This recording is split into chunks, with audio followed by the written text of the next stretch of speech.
Sa ibang balita, Senador Risa Hontiveros bukas na sumali sa tinaguriang Veterans Bloc. Bukod sa usapin ng leadership, mga mamumuno sa iba't ibang komite ng Senado inaabangan din. Si Daniel Manalastas sa sentro ng balita.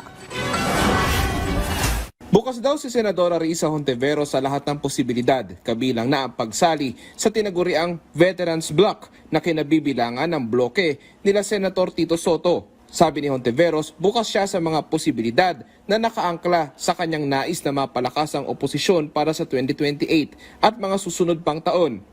Pero paglilinaw ng senador, sa July 28 pa talaga malalaman ang pinakapinal na desisyon. Sabi ni Soto, welcome si Hontiveros sa kanilang grupo.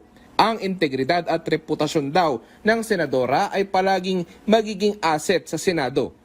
Ang grupo nila Soto ang maugong na posibleng tumapat sa grupo nila Senate President Francis Escudero sa tapatan sa Senate leadership. Subalit nadagdagan na naman ang mga senador na nagkumpirma ng pagsuporta kay Escudero para manatiling SP. I'm for Cheese. Ako ay kay Cheese. Now it's up to you. Hindi kita pwedeng diktahan kung sinong gusto mo. Sabi niya din na kung kay Cheese ka, sige. And then sinabi ko sa kanyang dahilan at nakita niya magandang reason na binigay ko sa kanya. Kaya sumang-ayon siya sa akin. Agresibo siya pag meron siya mga bills na gusto mapasa, especially mga tinatawag na priority bills.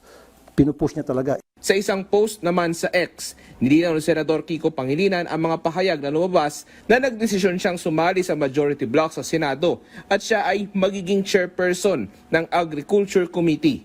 Sabi ni Pangilinan, premature pa ang anunsyong ito at base sa rules ng Senado, ang bawat chairperson ng komite ay kailangan pa ng boto ng bawat senador sa plenaryo.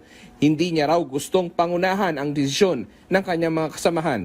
Magiging pinalan din daw ang kanyang desisyon kung sasali nga sa majority block sa July 28 pa. Daniel Manalastas para sa Pambansang TV sa Bagong Pilipinas.